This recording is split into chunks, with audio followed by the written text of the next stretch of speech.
Welcome to Action Coach's Business Spotlight series. I'm Rich Wainwright, business coach, trainer and speaker, and I'm pleased to be shining a light today on Patrick Wells from Booths Exhibits. Welcome to the series, Patrick. Hi, Rich. Very good. Happy to be here. Thanks for having me. Brilliant. So let's get going with a little bit about you and your business. Sure. Tell us more. Cool. So Booth Exhibits, we are an exhibition and event design and build agency.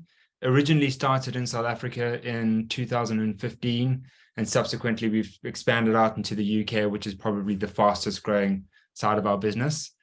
So really exciting. We've tried to look at things slightly differently in terms of our approach.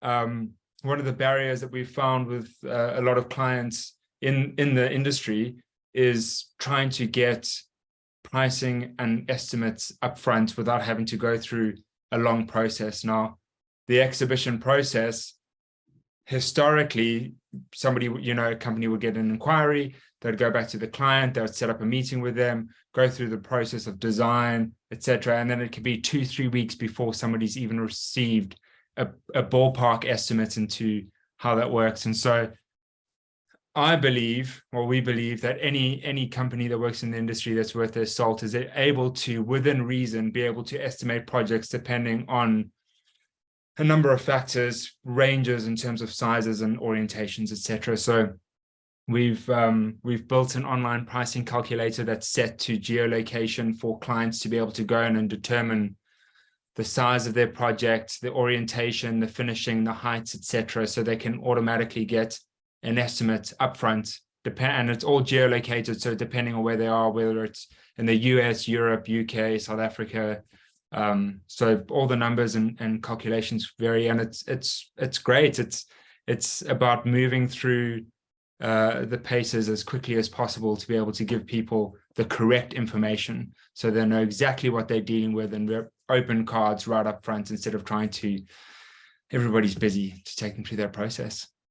Fantastic. So, I mean, that's some really insightful stuff about how you're putting together what you do, but Yeah. what do you actually do? So all the pricing and stuff. So yes. So in terms of what we do, so we have a fantastic design team. Yeah. And based on those inquiries that come through and existing clients, we'll design exhibition stands for trade shows. So Yeah. we focus primarily on trade shows, which are business to business Right. events as Yeah. opposed to expos. And so there's a variety of different shows that take place throughout the year: mining, telecommunications, etc. And we have clients that work in different industries, and we design and build their exhibition stands for them. We take their requirements, whether they're doing service or product promotions at those shows, whether they're doing on-site or off-site meetings. So there's quite a variety of information that we work with the clients, and we take that and we design and build the exhibition stands for them. So load it up into the back of a truck, drive it down. Yeah, load it up, drive it down. We've got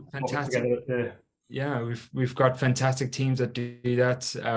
We've also got some really great partners in the industry that focus on certain elements that we don't specialize in. So we've got fantastic AV companies that we work with. If there's unique or large scale furniture orders that we need to use, we've got some great suppliers that we work with. But yeah, that's the business. Fantastic. So sorry, say 2015? Yeah, so 2015 is when we started. I'd been in the industry for a long time. Before that, I kind of, just going back, I was designing and building exhibition stands when I was studying. Yeah. And then just slowly went into production, and then into design, and then into sales.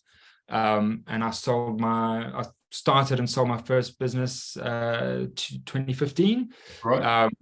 And then moved on to Booth, which was fantastic. Done a fair amount of work over in Europe, and we shifted over and came over to the UK. So we have 2 offices in South Africa, in Cape Town and Johannesburg. We've got an office here in the UK, and we are starting to venture out a little bit more into the US, which is great for us.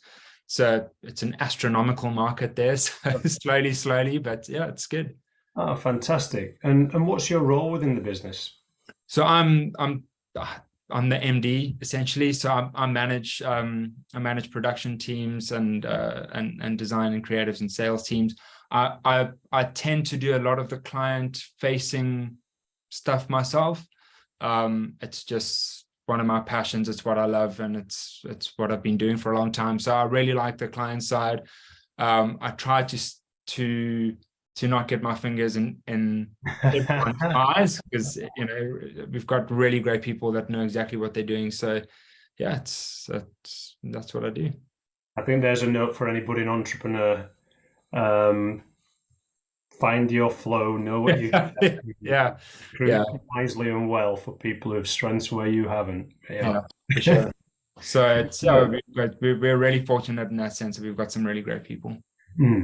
So I'm fairly familiar with your industry. First time I've seen someone lead with their quoting system rather than their delivery system. I take that as, well, how different is that compared to the rest of your competitors?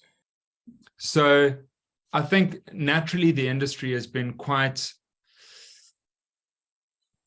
old school in its approach and how it goes about doing things.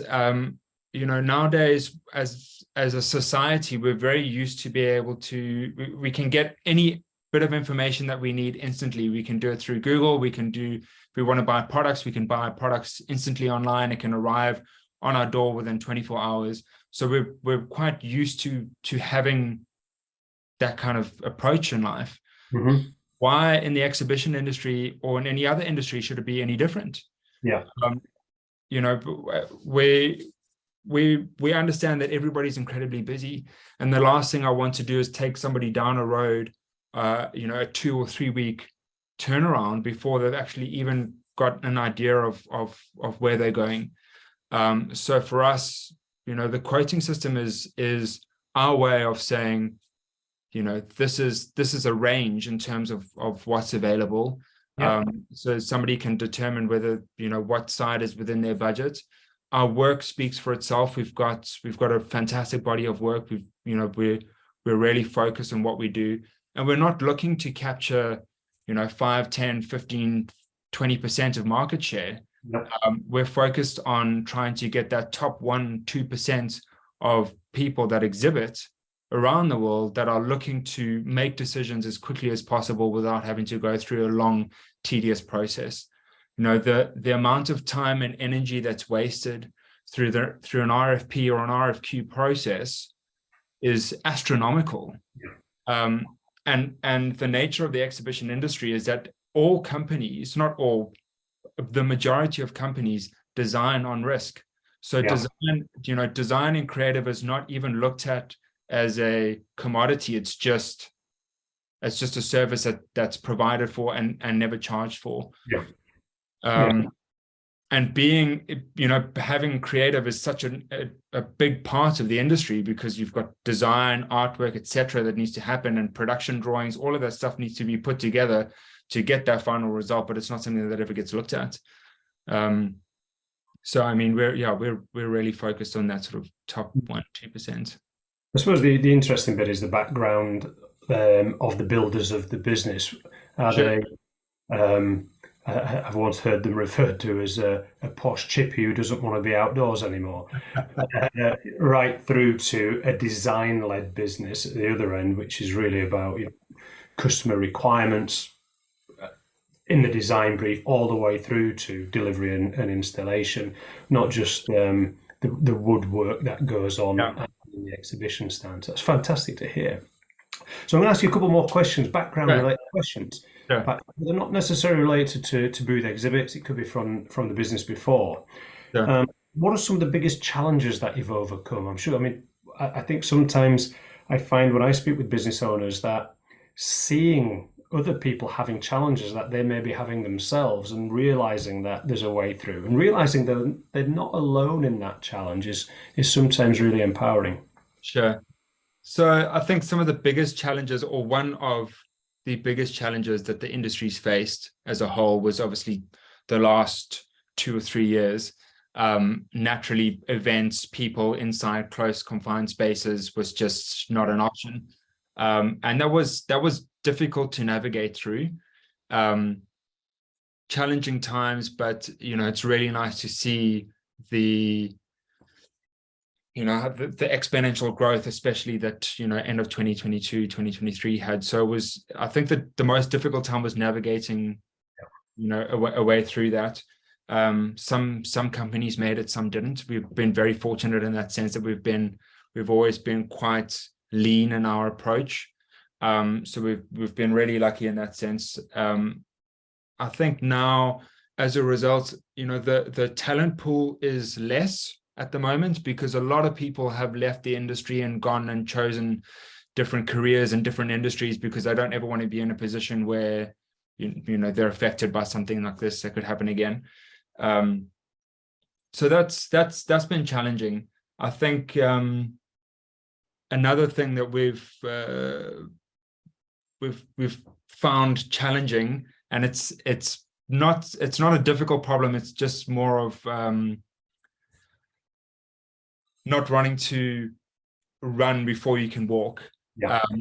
And we're quite selective in terms of how many projects we run at a show, and often we'll get requests that are over and above what I would or our team would prefer is in terms of capacity, and it's difficult to turn projects away, especially when you are within the first relatively early stages. Because all it takes is one bad project for that to kind of spiral out of control, and everybody watches everyone on site. It's how it is.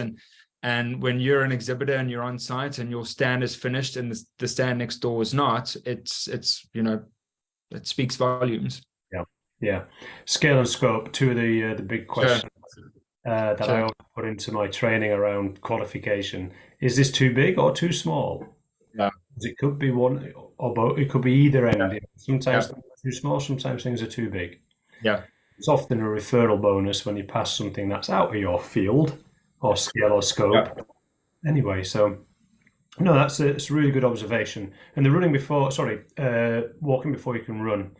Yeah, that's where our scalability and sustainability comes from, for sure. All right, I'm going to flip this over now. So some of the biggest wins that you've had along the way.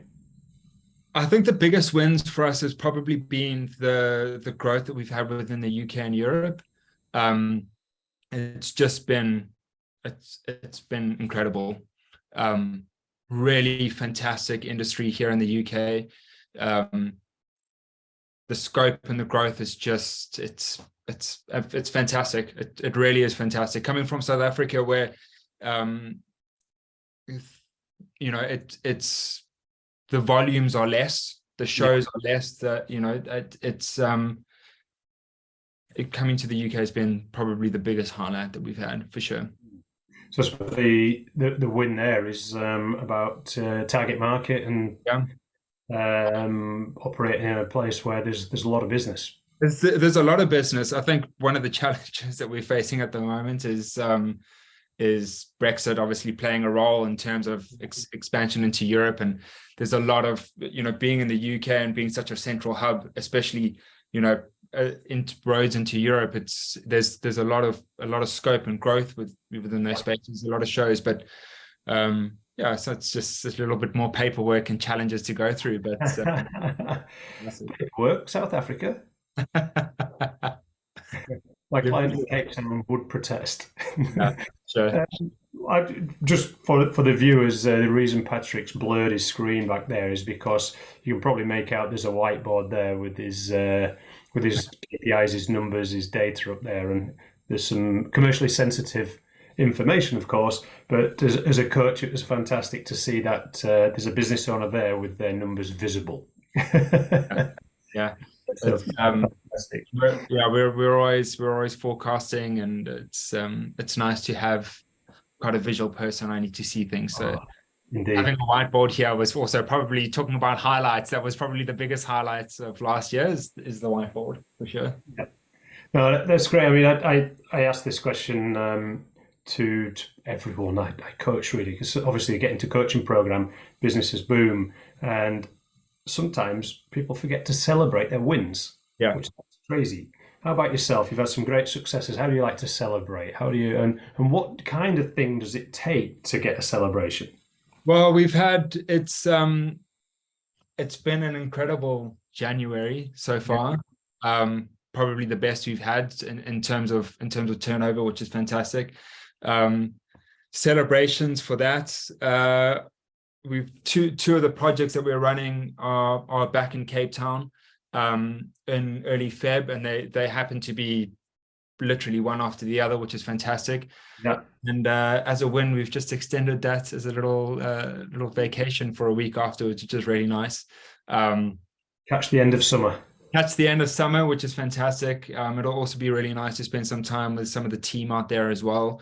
Haven't been over in a little bit, so it'll be really nice for that. But it's important to celebrate wins. It really is. It's something that I tend to forget because when I'm so plugged in all the time, it's difficult to often just take a step back and take a breath and see the growth that's happened. Yeah, it's a good reminder, and it's a really good question because it's important. I think especially, I mean, I do a lot of work if we're not on site or in the office. I do a lot of work from home, and it's difficult to find that separation, and so I tend to work longer hours, and it's really important to take a step back and to celebrate the wins. Definitely. Yeah. Definitely. One of the things I share with my clients is they've got like an A3 whiteboard just by their desk, just through the day, a little win, just right on the whiteboard. Sure. Take a picture of it, save the picture in a little file.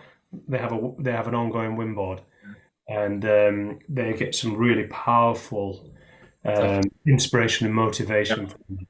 Yeah, it's fantastic. I have a bottle of champagne in my fridge, which is specially reserved for a particular win, and it can sit there until there has been a win, and I'm not going to open it until it is.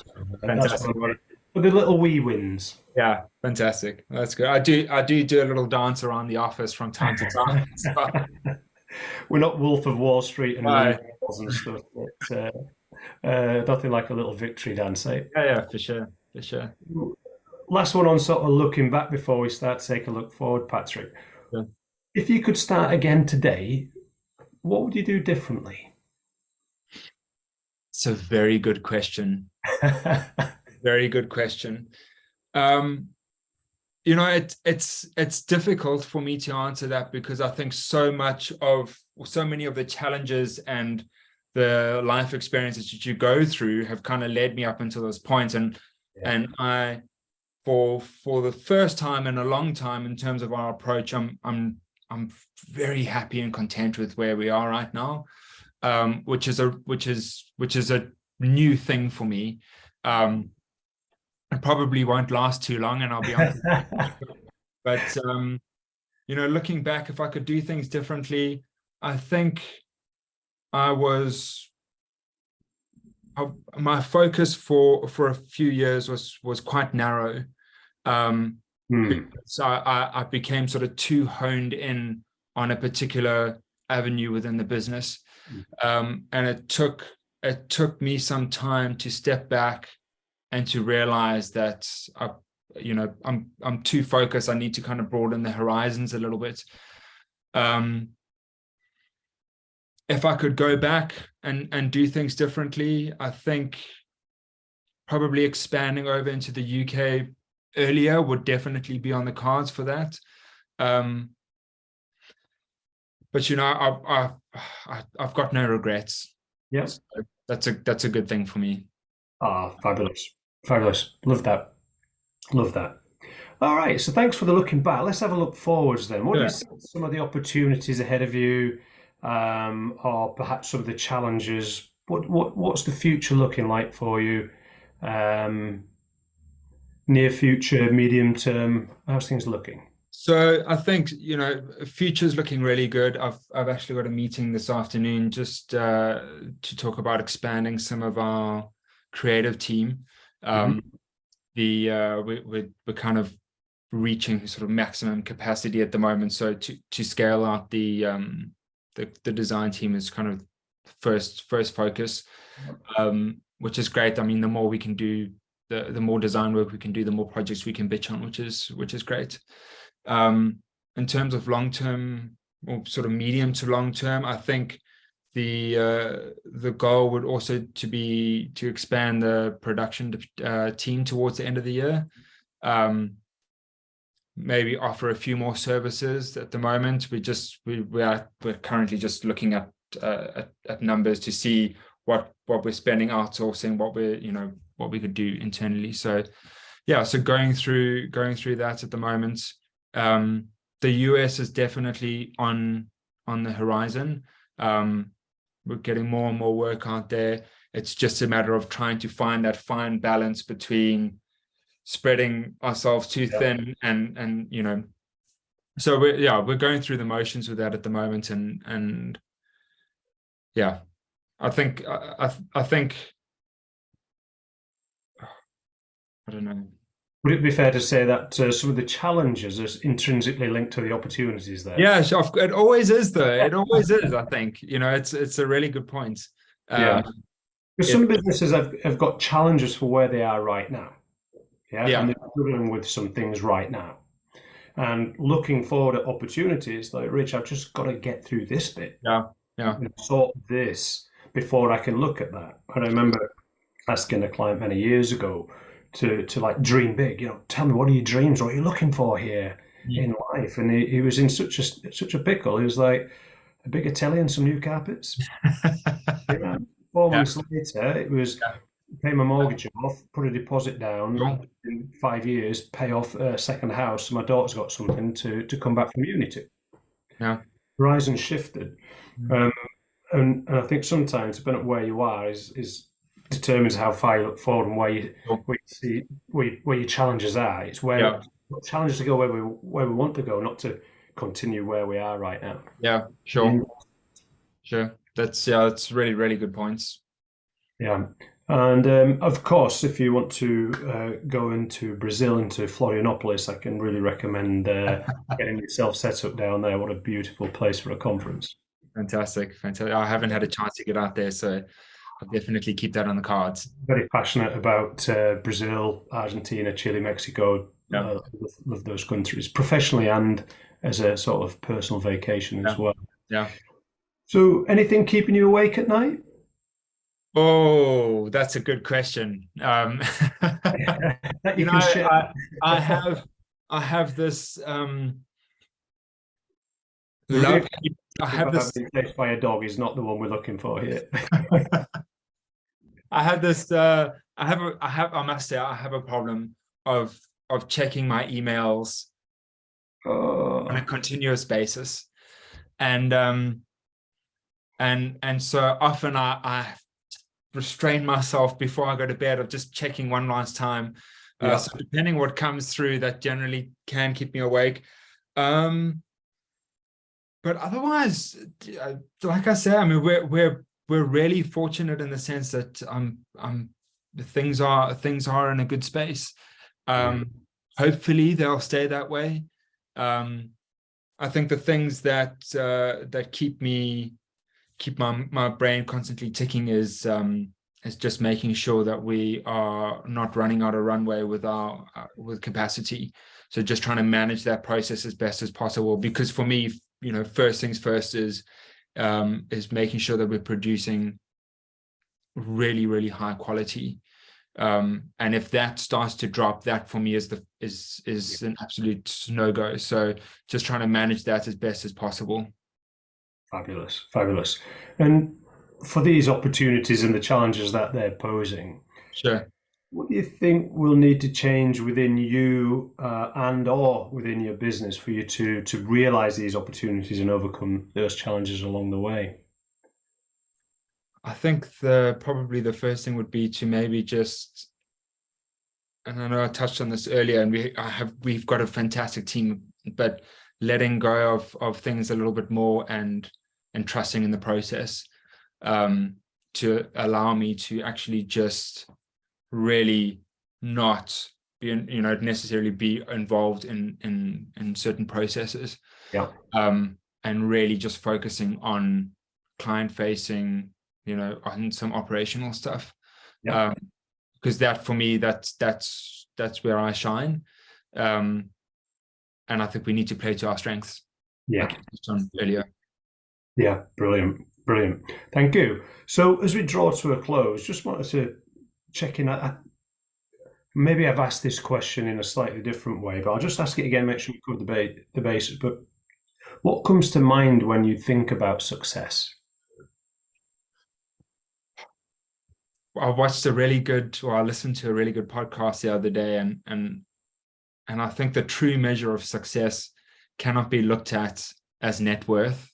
And I Yeah. think so often in today's environment, you're like, oh, Elon Musk is worth this and Jeff Bezos is worth that, and they're so successful and they've built these empires. I think success is different for everyone. We all come from different backgrounds and we've all faced different challenges. I think for me, the fact that I am here and in a good space for me at this point in my life is a level of success. There's always 100% room for growth, and I would love to, I'd love to be up there with those guys, but that's not the main focus for me anyway. I think we need to look at our own personal growth and the ways that we deal with things, and look at that as a measure of success, as opposed to what society is sort of deeming as the ultimate level of success, from net worth, flashy cars, nice houses, etc. It's different for everyone. Love that. I think there's certainly, what am I now, 15th year of doing this, there seems to be a lot more, when I ask that question of people, there seems to be, answers seem to be a lot more intrinsic, a lot more internal than extrinsic, external. There seems to be a lot more answers towards personal growth. Sure. Than status symbol growth. Yeah. So I hadn't really thought too much about that, but that definitely seems to be the case. All right, so this is one of my favorite questions. What would you say to anyone who's thinking about going into business? There is no right time. There will never be the perfect moment where the stars will align and everything will just make sense and it'll be absolutely smooth sailing. If that happens to you, embrace it. But my piece of advice would be, if you're wanting to do something, the best time to do it is now. Absolutely go for it. And the worst thing that can happen is that you learn from your mistakes. Roll with it. It's not smooth sailing by any means, but it is incredibly rewarding. Start small. Don't overinvest, especially if it's your own money. Do not overinvest in your own business and put all your life savings into getting something going, because it's difficult. Start small and grow. Every time somebody responds to an email is a win. Every time somebody may purchase a product from you, be it £4 or £10,000, every time something happens, it's one step closer. And just be kind to clients. We're all people at the end of the day. And that would be my advice. Brilliant. That's fantastic. It always makes me think when people share this kind of thing. Apple started off with a couple of blokes in a garage. Yeah. So thank you, Patrick. That's fantastic. I've really enjoyed it. I'm sure our viewers will too. Yeah. And brilliant. I put this call out, and I've not yet had anyone say no. In terms of looking for clients, suppliers, partners, team members, anything in particular looking for, or is it all of the above? Oh, I would say probably at the moment it would be finding the right team members. In terms of growth. Client is always fantastic. Team members and clients, I think. Fabulous. So what we'll do is we'll ensure that whatever channels we share this video on, we'll ensure that all your details are in there, so it's clear for people how they can get in touch with you and to hopefully join you on this wonderful journey. So any final thoughts before we close? No, it's been brilliant. Thank you so much. I've really enjoyed this. I hope I've been able to answer the questions. No, Patrick, on behalf of the viewers, Action Coach, me, myself, thank you. And I wish you all the very best for the future. Brilliant. Thanks. Thanks so much.